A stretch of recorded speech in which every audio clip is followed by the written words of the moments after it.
Hello everybody! Magandang araw po sa inyong lahat.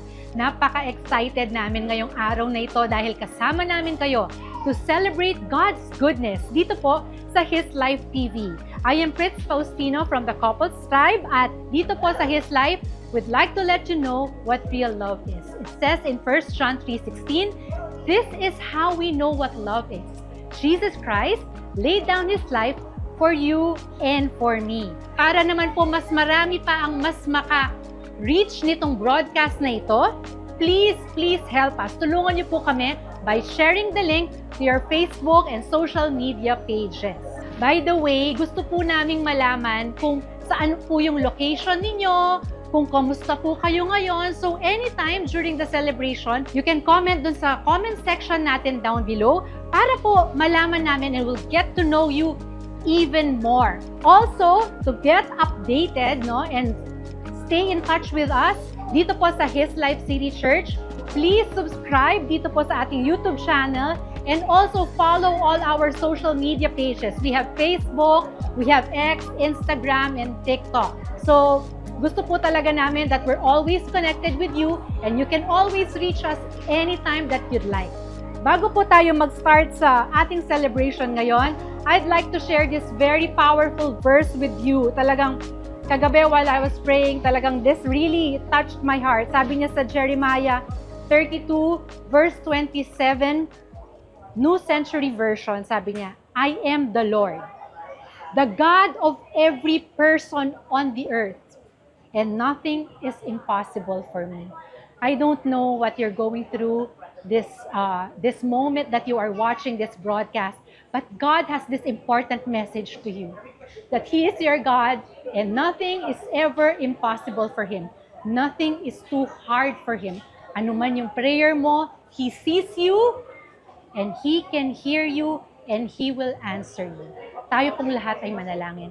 Lord God, we just thank you for today. Salamat po sa araw na ito na inyong itinalaga para malaman namin, Lord God, that kayo ay ang aming Panginoon. Hindi kayo namimili ng kahit sinong tao.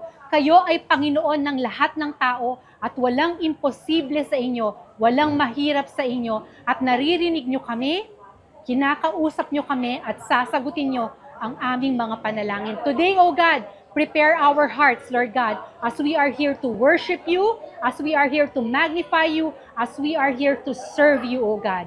Bless the worship team, bless the people who are going to serve you today, bless all the people who are listening to you today. In Jesus' name we pray, and we all say, Amen.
eternally articulate with 1,000 tongues to lift one cry. From north to south and east to west, we hear Christ, we magnify.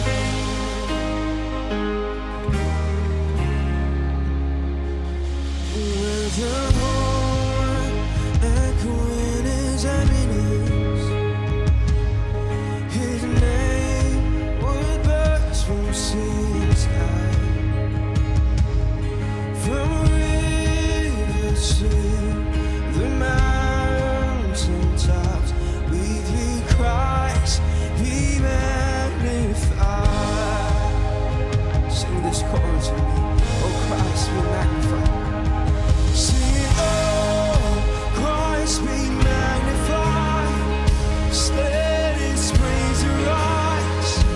Christ be magnified in me. Sing, oh, Christ be magnified. The altar of my life. Christ be magnified in me.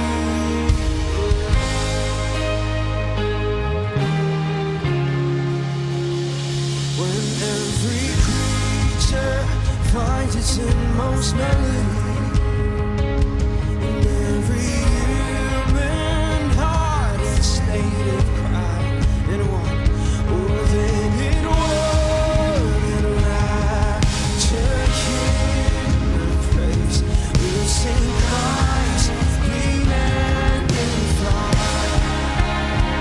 Be magnified us, oh, sing, oh, Christ be magnified. Let his praise arise. Christ be magnified.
center of my life. Christ be magnified in me.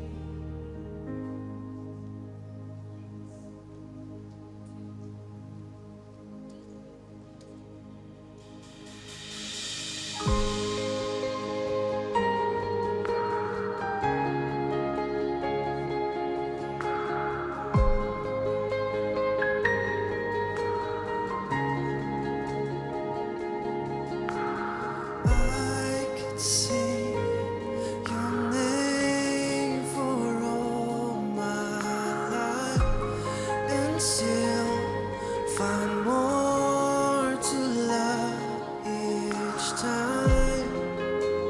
Jesus be the name ever on my lips. It's sweeter every time that I pull on it. There's just something about your name. There's just something about your name. There's just something about your name that makes me cry holy. There is no other name. There is no other name.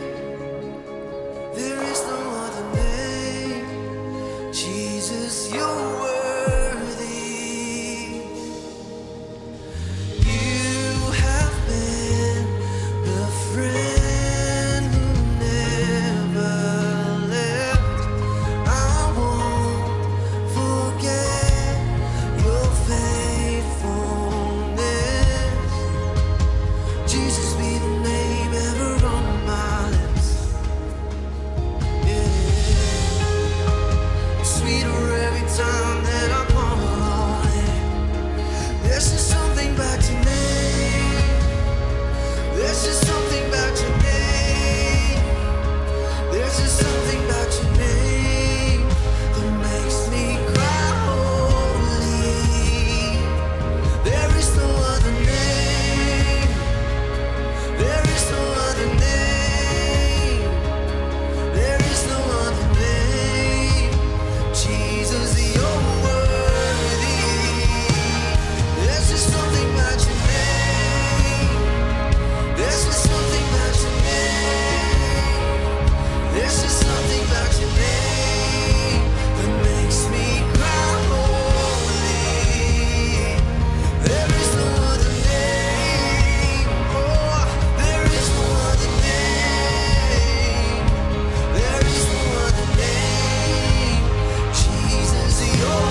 tell the story, let it be. For you only everything, for the honor of your name. My whole life, for your glory, my whole world, for you only everything, for the honor of your name.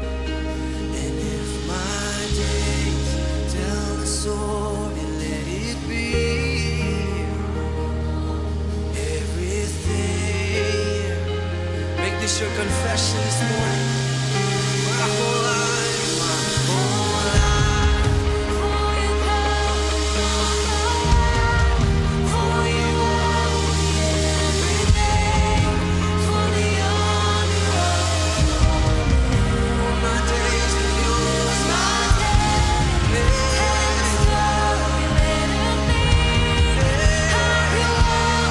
everything for the honor, for the glory of it all.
ang aking papuri,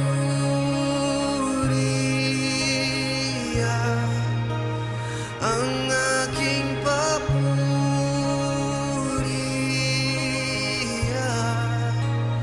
ang aking papuri, pag-ibig.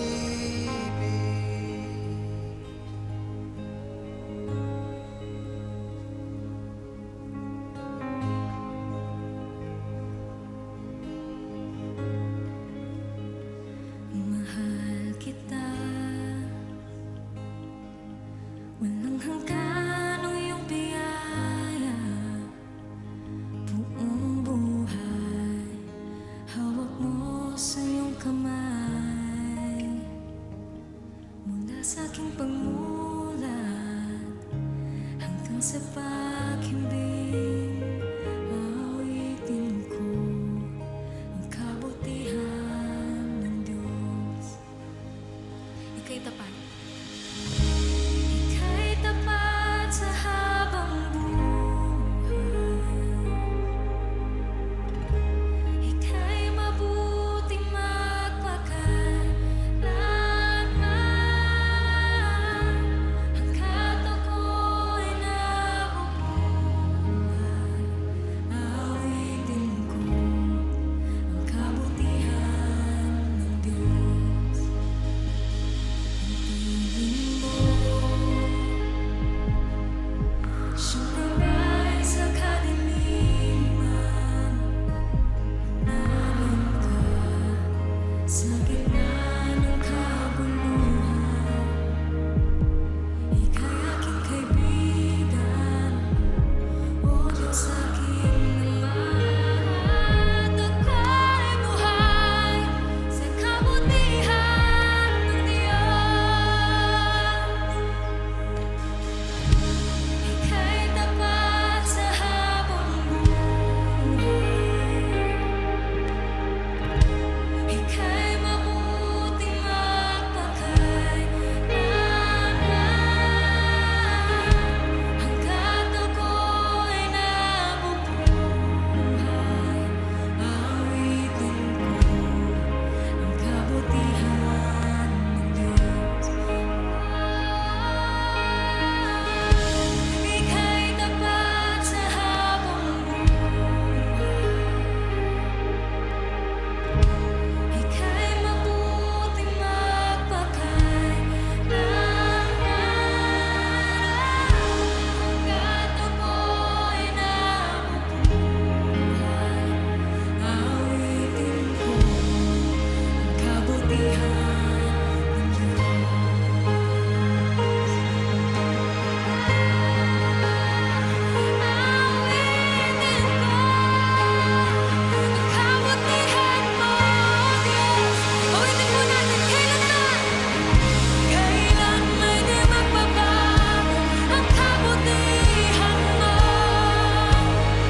Ika'y tapat. Ika'y tapat sa habang buhay. Ika'y mabuting mapagkailanman. Hanggat ako'y nabubuhay, awitin ko ang kabutihan ng Diyos. Awitin ko ang kabutihan ng Diyos. Awitin ko ang kabutihan ng Diyos.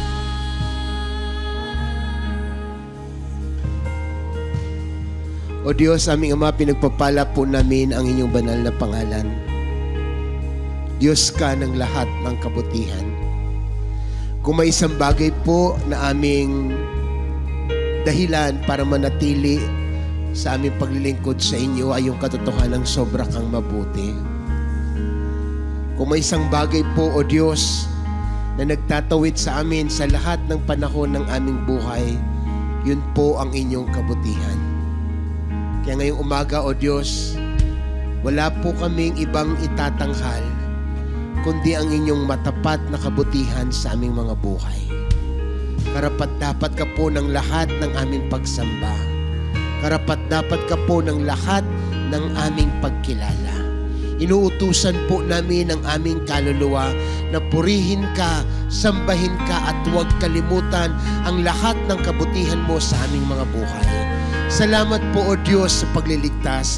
Salamat po sa pagpapagaling. Salamat po sa pagpapatawad.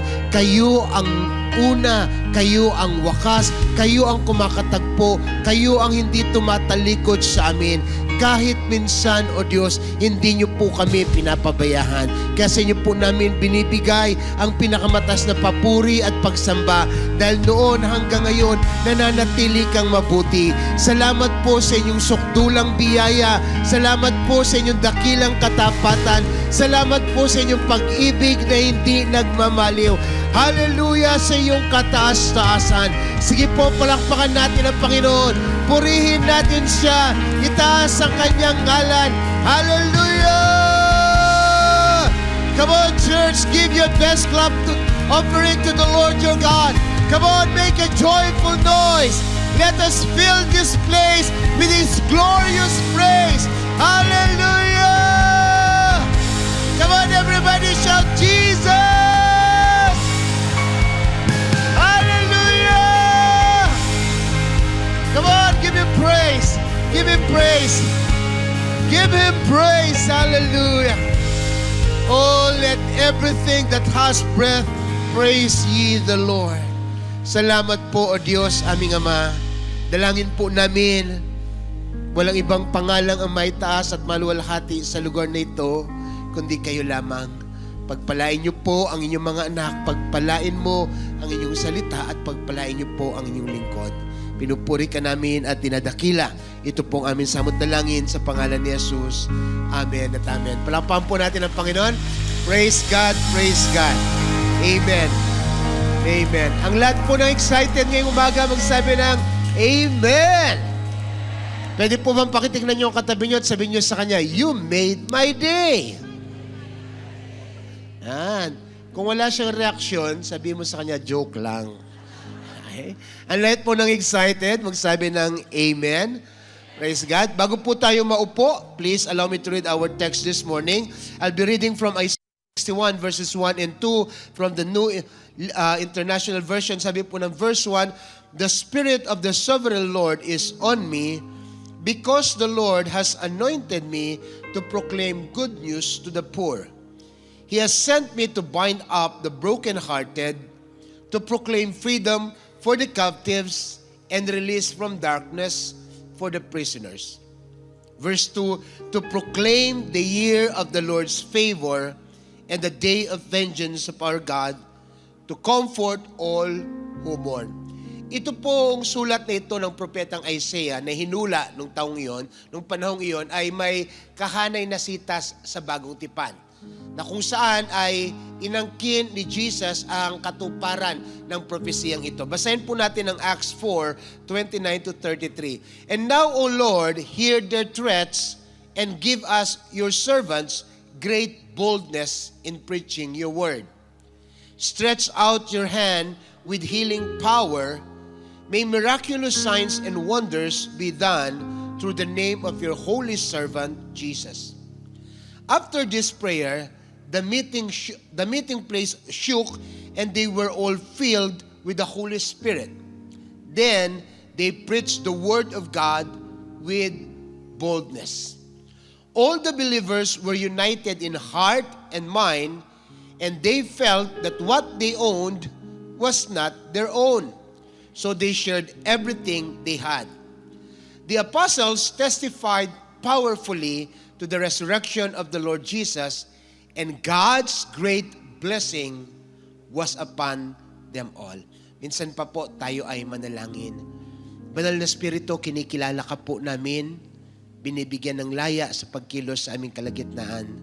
Dalangin po namin, yandahan yung bawat puso, buksan ng mga pangunawa, at patuloy niyo pong hubugin si Kristo sa aming mga buhay. We pray, God, that you break your word as bread and pour it as wine in our lives, and let our lives be an altar of your word. We give you praise, God. We give you honor. In Jesus' name, amen and amen. Sige po, palakpan natin ang Panginoon. Praise God. Amen. Tayo po ay makakaupo na. As I said earlier, the prophecy of Isaiah 61 verses 1 and 2 was personally fulfilled by Jesus the day He read it at the temple. Isang araw po, as it is recorded in Luke 4:17-21, umakyat sa templo si Jesus at nilapitan po siya ng temple keeper, binigay sa kanya ang scroll ng manuscript. At ang nagkataon na ibinigay kay Jesus ay yung scroll ni Isaiah. At binasa po ni Jesus ang Isaiah 61 verses 1 and 2. After reading it, yung talata po na binasa natin kanina, after reading it, ibinalik po ni Jesus yung scroll dun sa temple attendant at naupo siya. People are looking at Him intently at sinabi ni Jesus sa kanila, sabi niya ganon, "These words that you've heard is fulfilled before you today." Nung araw na yon, tinupad ni Jesus yung hula ng Isaiah 61 verses 1 and 2. And rightly so, sa buhay ni Jesus, ipinangaral niya ang salita ng Diyos, nagpalayas siya ng demonyo, nagpagaling siya ng may karamdaman. I mean, literally, all the words in Isaiah 61 verses 1 and 2, ginawa po ni Jesus. Right? Pagdating ng Acts chapter 4, the same miracles, the same favor, the same Spirit happened to the early disciples. As sabi po doon, lahat sila ay nagkaroon ng tapang na ipangaral ang salita ng Diyos. Gumawa sila ng himala, nagpalayas ng demonyo at nagpagaling ng may karamdaman. Again, tayo po this year, we proclaim that 2026 is the year of the Lord's favor. Tama? And naniniwala po tayo that the Spirit that is upon Jesus who fulfilled in the Old Testament, yung prophecy yun, tapos the same Spirit na nandoon sa Acts, sa New Testament, na naranasan ng mga apostle, sino po naniniwala that ayaw lumabas no? That the same Spirit, the same favor, the same anointing that is given to Jesus and the early disciples is now available to all of us. Hindi kayo naniniwala. Kasi kung naniniwala kayo, hindi ganyan yung excitement ninyo. Alright? Ulitin ko po.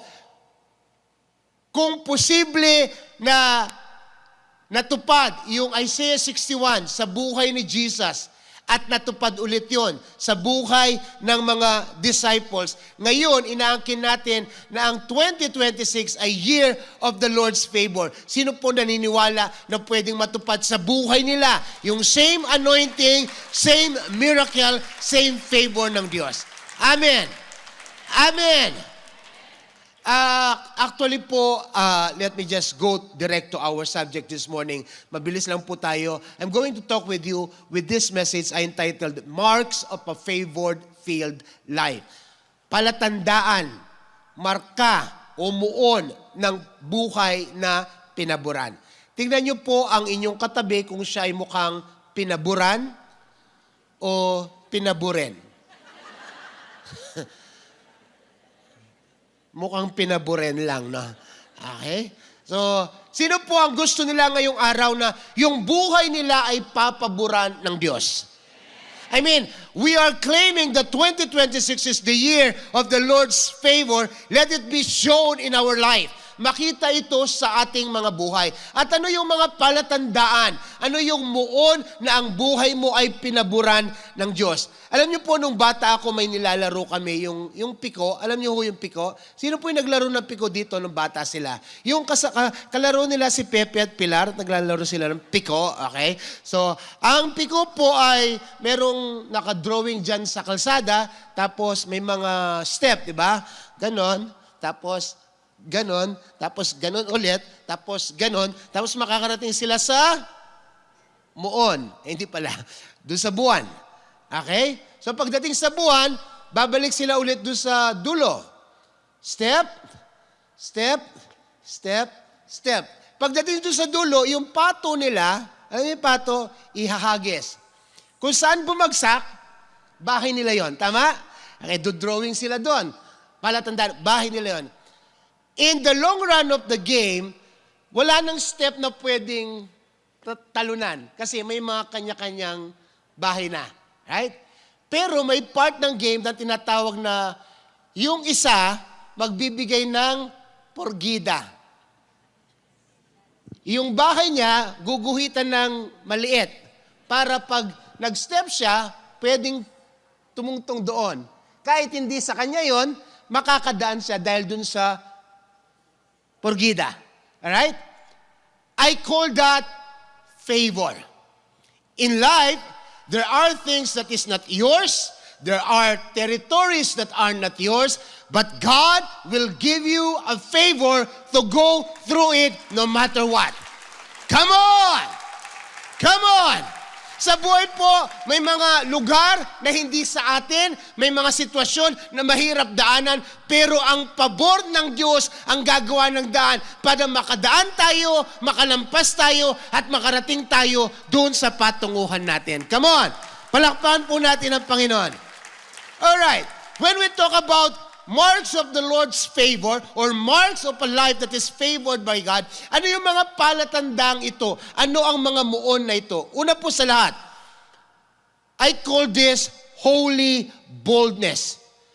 Yung boldness in witnessing is manifested when the Holy Spirit has come upon your life. Ang sabi po ng Isaiah 61 verse 1, the Spirit of the Sovereign Lord is upon me, for the Lord has anointed me to bring good news to the poor. So ibig sabihin, hindi tayo pinaburan, hindi dumating ang Holy Spirit sa atin para lang mag-enjoy tayo. Para lang maranasan natin yung panginginig. I mean, the Holy Spirit is not at all for that per se. Kaya dumating ang Holy Spirit so that our courage will be renewed. Our boldness will become holy to the point that we cannot stop but to share the gospel. Amen. Amen. Acts chapter 4 verse 31 says, after this prayer, ano po ba yung panalangin nila? Context, nung mamatay si Jesus, yung lahat ng mga disciples natakot sila. They feared for their life, thinking na baka sila rin arestuhin. Baka kung paano pinatay si Jesus, patayin din sila. So out of fear, the disciples, they tried to hide. Nagtago po sila, nagkulong sila sa mga matatas na kwarto. And then, they started praying. Acts chapter 4 verse 31, after this, the meeting place shook, and they were all filled with the Holy Spirit. Then, they preached the word of God with boldness.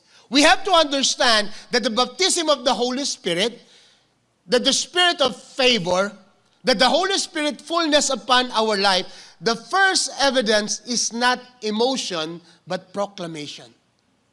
na kapag naranasan mo ang banal na Espiritu, hindi ka lang pagkatapos nun, you have the same old, bad, toxic attitude. Mapali ka pa rin buntok. Masungit ka pa rin. I mean, when you experience the Spirit of the living God, the marks of that is you become bold in sharing the Word of God. You become bold in sharing what the Lord has done in your life. Amen. When the Spirit rests upon a believer, fear loses its authority, Christ becomes central, and then silence is impossible. Pag naranasan natin ang kapuspusan ng banal na Espiritu, nawawala ang hawak ng takot sa atin. Na yung lahat ng takot natin, pinapalitan ng banal na Espiritu ng tapang. Nagiging sentro si Kristo sa ating mga buhay. Amen? At imposible nang manahimik. You cannot stop but to share how good and faithful the Lord is. Amen. Come on, sige po, palakpakan natin ang Panginoon. Tandaan po natin, nung natatakot ang mga apostles, they brought to God in prayer their fears. Dinala nila sa Diyos, sa panalangin, ang kanilang mga takot. And they did not pray for miracle. They prayed. No? Dumalangin po sila ng tapang. They prayed for boldness and God answered their prayer when the Holy Spirit has come upon them. Ang sabi po ng isa pang talata, Acts chapter 1 verse 8, bago umangat si Jesus papuntang langit prior to Acts chapter 4 nang matupad ang sinasabi ni Jesus sa kanila. Acts 1 verse 8, but you will receive power when the Holy Spirit has come upon you and you will be my witnesses telling people about me everywhere. Lahat po na nakakasunod magsabi ng amen. Sabi po dyan, kapag dumating yung banal na Espiritu sa atin, bibigyan tayo ng kapangyarihan, ng lakas ng loob, ng banal na tapang. Let me just qualify that. No? Ang pinag-uusapan po dito ay banal na tapang. Hindi basta tapang lang. Marami po kasi sa atin, kabutana mataras. Andiyan pa po ba kayo? Ali po. Sabi po doon, holy boldness, na kahit malakas ang loob mo, matapang ka, pero hindi nawawala yung kahinahunan at pagpili ng tamang pananalita. Amen. Come on. Come on. It says there, let me just read it again, but you will receive power when the Holy Spirit has come upon you, and you will be my witnesses, telling people about me everywhere. Okay? Kung meron pong isang lugar na pinapayagan kayo at may karapatan kayo na maging marites, ay dito lang. Na wala tayong dapat ipinapamalita o pinag-uusapan, kundi si Kristo lang. Amen. Ang lahat po ng marites, magsabi ng amen. O yan po, tang Lord na yung pisasabihan, ako makapag-amen. Ang lahat po ng magmamarites para sa Lord, magsabi ng amen.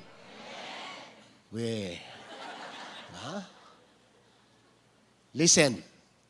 Sabi ho dito, telling people about me everywhere. Kaya kahit nasa bakasyon ka, nasa ibang bansa, you have to tell everyone about Jesus.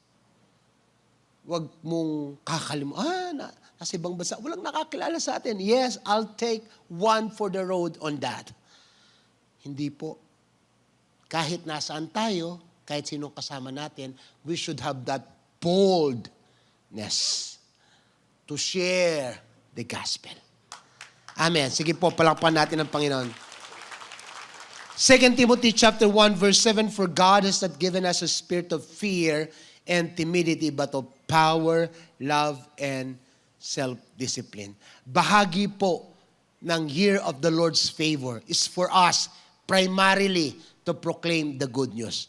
At kung may takot tayo, tinatanggal yon ng spirit of favor.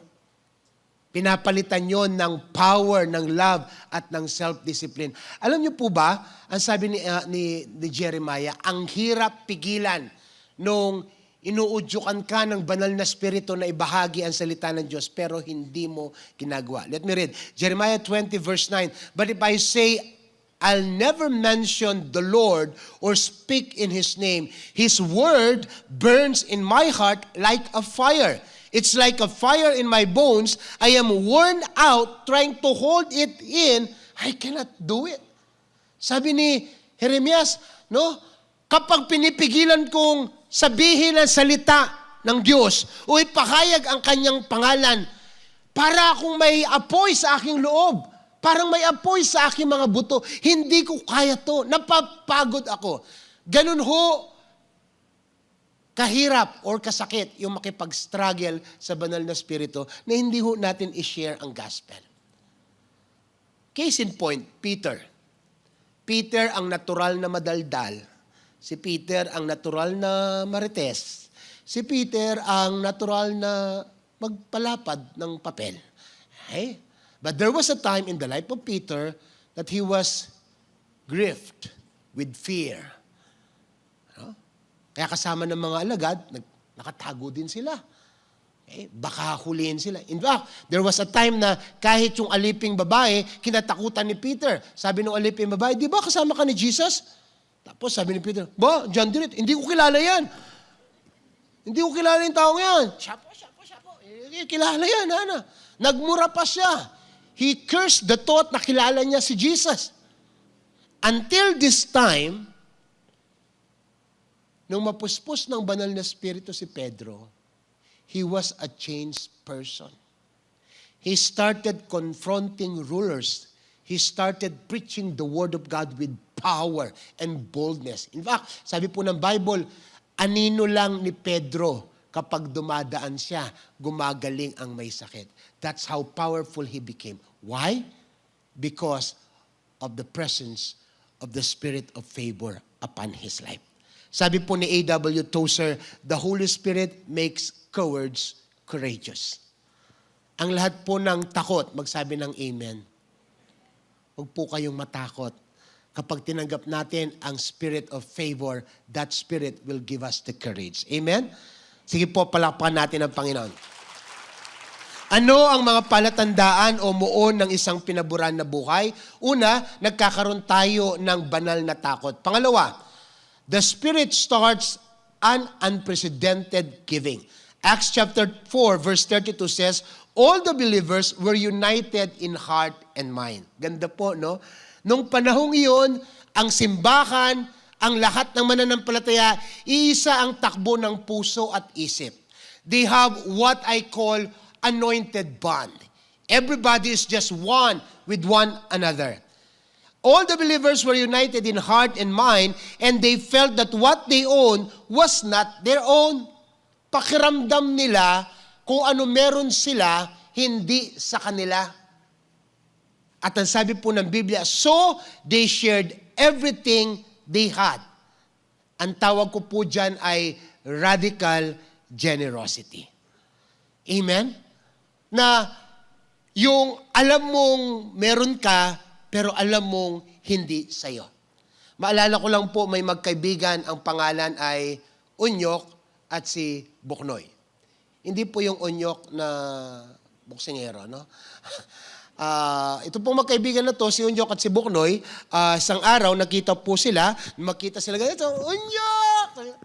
Buknoy! Tapos, nagtalikuran po sila ganyan. Sabi ni Unyok sa kanya, Unyok, Buknoy, Unyok, Unyok, ikaw ang BFF ko, di ba? Oo. Mahal mo ba ako? Sabi niya, oo, Buknoy, mahal na mahal kita. Sabi ni Unyok, talaga? Mahal na mahal mo ko? Oo, mahal na mahal kita. Tuwan-tuwa ho si Buknoy. Sabi ni Buknoy, o sige, kung mahal mo ako, Unyok, halimbawa meron kang 2 milyon, ibibigay mo ba sa akin yung 1 milyon? Ay, oo, sabi niya, ibibigay ko sa iyo yung 1,000,000. Gusto mo, sabay pa tayo na mag-shopping. Punta tayo ng VGC, ng Ayala. Mag-shopping tayo sa Shangri-La. Sabi niya gano'n. Tuwan-tuwa naman si Buknoy. Wow, ang bait talaga ni Onyok. Mahal na mahal niya ako. Buknoy, sabi niya gano'n. Onyok, sabi niya. Nagtanong po ulit si Buknoy. Sabi ni Buknoy, Buknoy, halimbawa may 2 bahay ka. Ibibigay mo ba sa akin yung isa? Ay, best friend, sabi niya. Dahil mahal kita, hindi ko lang ibibigay. Magtabi pa tayo ng bahay. Sabi niya, ay! Sabi gano'n ni Buknoy, loves na ako talagang BFF, Buknoy. Salang. Tuwan-tuwa po si Buknoy sa sinabi ni Onyok. Tapos sabi ni Onyok, kay Buknoy, Onyok, last na muna. Tano mong, halimbawa may 2 sasakyan ka. Yung isa, hybrid. Yung isa, BYD. Ibibigay mo ba sa akin yung isa? Sabi ni Onyok, ba? Hindi ko lang ibibigay sa'yo. Gusto mo, karera pa tayo. Brum! Natuwan-tuwa ako si Buknoy. Talaga naman. Love na love ako ni Onyok. Sabi niya, tapos tinatapik pa niya. Galing mo talaga, best friend. I love you very much, best friend. Sabi niya, last na lang. Huwag ka magagalit ha. Last na lang talaga. Last na lang. Sabi ni Buknoy, Nyok. Noy. Nyok. Noy. Tano mong ating kangadwang bigak, biyami kakoy metong. Nagalit po si Onyok at sinuntok niya si Buknoy. Sabi, uli mo ang balo mo ating kong bigak. Anyaran ming metong. Dahil alam mong may bake ako, hinihingi mo yung isa. Ang lahat po ng Buknoy, magsabing amen. Ha? Ang galing nating magbigay nang wala sa atin. Ang galing nating ipangako, yung mga bagay na alam nating wala tayo. Pero yung meron tayo, nagagalit tayo. Diyan pa po ba kayo? When the Spirit of the Lord's favor has come upon your life, you begin to feel, you begin to realize that what you own is not your own. Come on! Pag naranasan mo ang banal na spirito, ang banal na spirito, binabago niya yung ownership mentality. Pinapalitan niya ito ng stewardship mentality. Ang tanong, hindi na yung, ano po yung para sa akin? Hindi. Ang tanong, Lord, ano po yung para sa iyo? And we have to realize that everything we have is the Lord's. Lahat ng meron tayo sa Panginoon. Amen? Radical generosity is evidence of spiritual freedom. Kapag radikal ka sa pagkakaloob, yun ay palatandaan na malaya ka na. Walang kapit sa iyo ang material na bagay. Walang kapit sa iyo ang pera. Wala kang iniipit. Sino po makakapagpatotoo dito at nakaranas na kung kailan ka naging mapagbigay, dun ka hindi nawawalan. Pero yung nakaranas na, nung kapilan mo peka, sipit-sipit, ganaganang singit, ating makakipit, pero niyan datang niya Judith, kaya benay paring Bill, ala kang asungkit. Bakit? Kasi nakadepende ka doon sa diskarte mo. Radical giving sets you free from materialism. You get to realize na ang pabor, ang pagpapala, ang sagot sa panalangin, ang himala, nandun sa kusang loob na pagkakaloob. Come on! Come on! 2 Corinthians chapter 9, verses 7 to 8 says, so let each one give as he purposes in his heart, not grudgingly or of necessity, for God loves a cheerful giver. Amen. And God is able to make all grace abound toward you, that you always having all sufficiency in all things may have an abundance for every good work. Tandaan niyo po, kapag nagbigay ang Diyos, hindi lang sapat para sa atin. Madalas, higit, sapat, siksik, liglig, umaapaw. Para may magawa tayo ng mabuting bagay. Luke 12 verse 15 says, Then he said, beware. Guard against every kind of greed. Basahin po natin. Sabay-sabay po tayo. Basa. Ang buhay daw ay hindi nasusukat sa dun gaano karami ang iyong pag-aari. No? Sabihin mo sa iyong katabi, hindi ka akin. Come on. Sabihin mo sa iyong katabi, hindi ka akin. Sabihin mo sa kanya, dahil una akong naging sayo. Pang-couples lang po yan. Kung hindi mo kilala yung katabi, manahimik ka. Alright. Yung buhay, hindi nasusukat yan sa dami ng ari-arian. Kung ano meron tayo ngayon, kung ano magkakaroon tayo balang araw, lahat ng yon pahiram ng Diyos. Dahil ang sukatan sa atin, yung palatandaan, yung muon, yung lahat ng ito, pabor ng Diyos sa atin. Sabi nga po ng isang pastor, revival historically affects wallets before worship style. No? Totoo po yun. Yung paggalaw ng banal na spirito, ang unang-unang binabago nito yung ating mga pitaka bago pa yung ating pagsamba. Alam niyo bakit? Kasi yung taong totoong sumasamba, nagiging maluwag ang kanyang pitaka. Naalala ko po si Pastor Jess one time, meron po kaming water baptism. Meron pong candidate ng water baptism na bago siya lumusong sa tubig, sabi niya gano'n, ay pastor, teka lang po. Kinuha niya yung kanyang pitaka. Tinaas niya gano'n. Tapos lumusong na siya sa tubig. Sabi ni pastor sa kanya, ba't mo tinataas yan? Baka po mabasa, sayang yung pera ko. Sabi niya ganun. Ano gusto mong pagpalain ng Diyos? Katawan mo lang hanggang baywang. Yung pitaka mo, hindi pagpapalain. Ay, pagpalain na yan. Basan tali yan.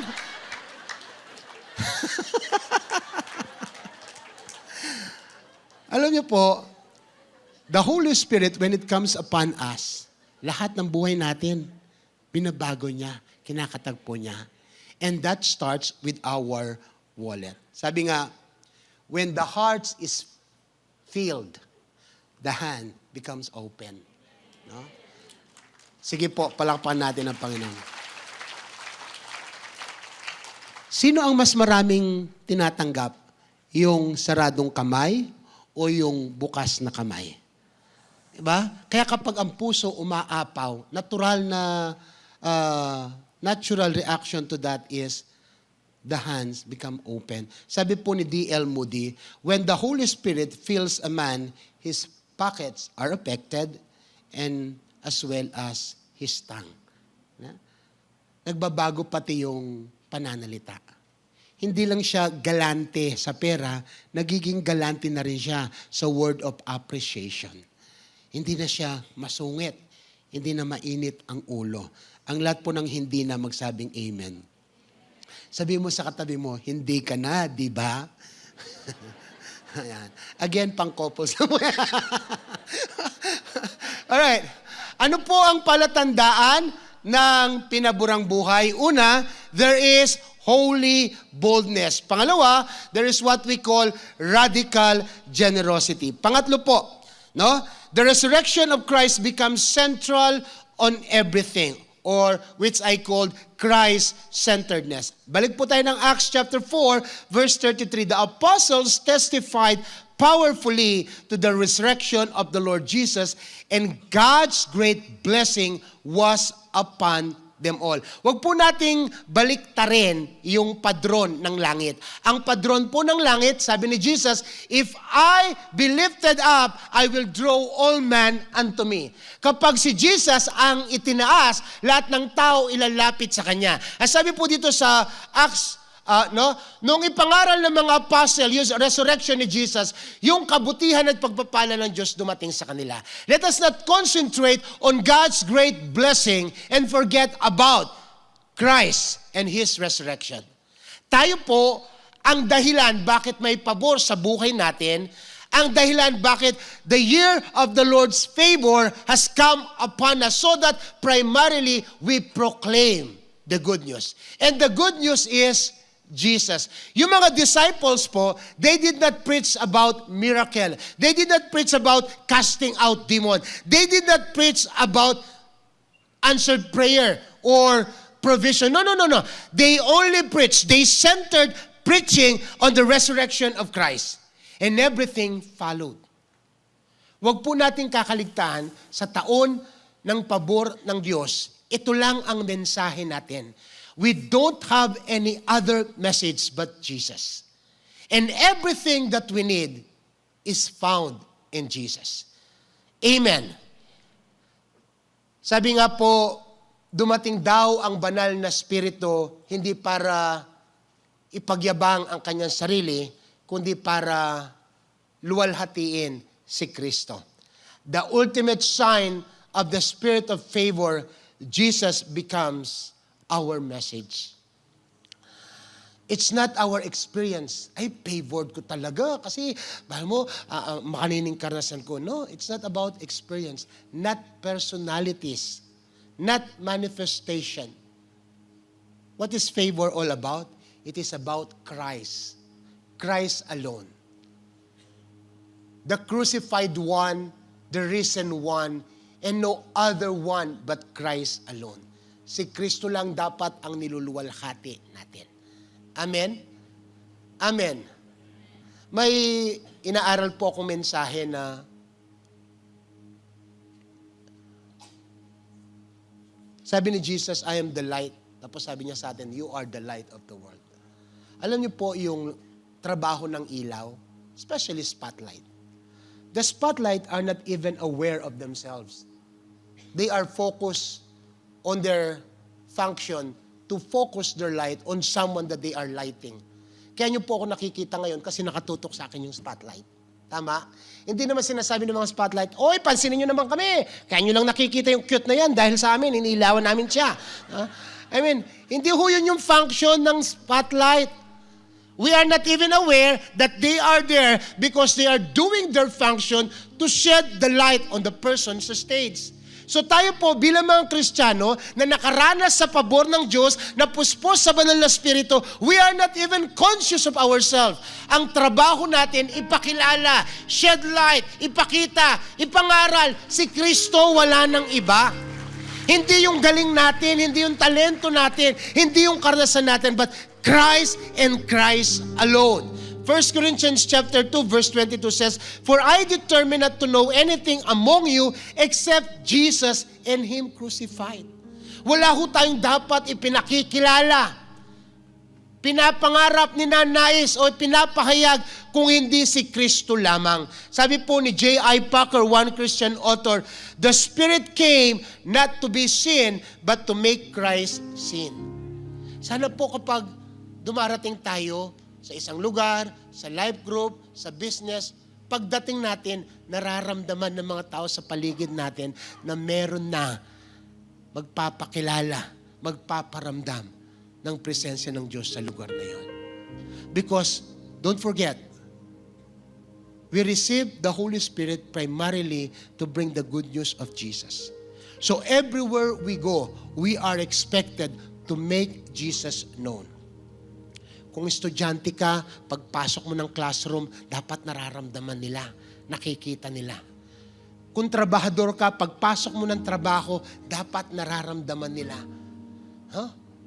Kung negosyante ka, pag nakipag-deal ka sa mga kliyente mo, sa mga supplier mo and everything, they should feel that there is something. We are told to tell about Him to everyone wherever we go. We will not make anybody known except Jesus. Ano po ang muon, marka, palatandaan ng isang buhay na pinaboran? Una, may banal na tapang. Pangalawa, merong radikal na pagkakaloob. At pangatlo, ang lahat na si sentro kay Kristo. Tayo pong lahat ay tumayo. O Diyos, aming Ama, pinagpapala ka po namin. Banal na Espiritu, dalangin po namin Hawakan niyo ang aming mga puso. Gaya po ng luwad, hubugin niyo ito ayon sa inyong kalooban. Mold us in the image of the one that is anointed and truly favored. Nakatulad po ni Jesus, masabi namin na ang inyong pabor ay nasa aming mga buhay.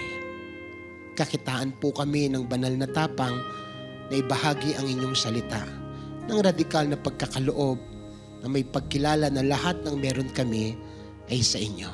At higit sa lahat, sa buhay na ito, kayo po ang maging sentro. Hindi kami, hindi sino man, kayo lang po. Taas po natin ang ating mga kamay at sama-sama po nating sambahin ng Panginoon. So po, let's just worship the Lord. I won't bow to idols. I sense worship you. Nothing puts me through the fire. I rejoice 'cause you're there too. I won't be fooled by feelings. I won't flash the words true. Because the cross brings transformation, and I'll be crucified with you. There's ambitions and joy into resurrection life. And if I join you where you suffer, then I join you where you rise. And when you return in glory, with all the angels and the saints, my heart will still be singing, my soul will be the same. And oh, Christ be magnified, let His praise arise. Christ be magnified, let me sing. Oh, Christ be magnified, the altar of my life. Christ be magnified, let me sing. Oh, Christ be magnified, let His praise arise. Christ be magnified, let me sing. Oh, Christ be magnified, the altar of my life. Christ be magnified in me. At this point po, I would like to open the altar for everyone. Probably you've been attending church. Baka nga nag-attend ka rin ng life group. Pero hindi mo pa rin naranasan o masabi that the Lord's favor is upon your life. Alam niyo po, sa totoo lang, nagpapasimula lahat yan sa isang buhay na isinuko sa Panginoon. Probably, we don't have to just verbally accept the Lord, but honestly surrender our life back to the Lord. And God knows the difference. Kung gusto niyo pong gawin ang decision na yan, es ko pong samahan kayo sa panalangin. Tayo pong lahat ay umuko at manalangin. Sige po, sabihin po natin ang ganitong panalangin. Panginoon, binubuksan ko po ang aking puso. Inaanyayahan ko si Kristo na pumasok sa aking buhay. Inaamin ko po, hindi ako banal. Hindi ako perpekto. Hindi po ako mabuti. Ako po ay basag, wasak, at makasalanan. Pero salamat po dahil minahal niyo ako ng walang kapalit. Salamat nang makasalanan pa ako, namatay si Kristo para sa akin. Kaya po simula ngayong araw, sa inyo ko lang isasandal ang aking pagtitiwala. Susunod po ako sa inyo. Mamahalin ko kayo. Paglilingkuran ko kayo. Salamat po sa kapatawaran, sa kaligtasan, sa buhay na walang hanggan. At lalong higit, O Diyos, sa pag-ampun niyo sa akin bilang inyong anak. Pinupuri po kita at tinadakila. Sa pangalan ni Jesus. Amen at amen. Sige po, palakpakan natin ang Panginoon. Amazing word for today. Talagang pinanghahawakan natin that this is the year of the Lord's favor. Ano po yung naging highlight sa inyo ngayong umagang to, ngayong araw na ito? Para sa akin po, no, ang pinaka-highlight sa akin, sabi niya, the ultimate sign of the spirit of favor is that Jesus becomes the message. We become bold, we become radically generous, and Christ becomes the center of it all. Yun po yung talagang marka ng favored na buhay. Yan, sabi nga po ni Pastor William. Kaya we are just so thankful sa mensahe ngayong umagang ito. And kagaya po na sabi kanina, no, when Christ becomes our center, we become radically generous. Kaya ngayong umagang ito, we also invite you dun sa mga gusto pong mag-share, gusto pong mag-tithes, no? Flashed on your screen right now are the ways to give. Pwede pong GCash or bank transfer. Nandyan po lahat yan sa screen ninyo ngayon. Thank you so much for joining us ngayong araw na ito. Maraming salamat po sa lagi niyong pakikinig, and we hope that you get to join us again sa mga iba pang broadcast natin dito sa His Life TV. Now we turn you over back to Pastor Will. Ang lahat po ng nakahandang maging pagpapala sa kanyang katabi ay magsabi ng amen. Ay, sabihin niyo po sa katabi niyo, narinig ko yan. Okay? So siya na po ang bahala kung saan man kayo pupunta pagkatapos nito. Basta sinabi niya, ipibless na kayo. Raise your hands. I would like to bless you with the word. The Lord bless you and keep you. The Lord make His face to shine upon you. The Lord be gracious with you. The Lord looks upon you with favor. The Lord bless you with holy boldness. The Lord bless you with radical generosity. The Lord bless you with Christ-centeredness. The Lord bless your family with favor and protection. In the name of the Father, the Son, and the Holy Spirit, and all God's people will say, magandang umaga po and God bless.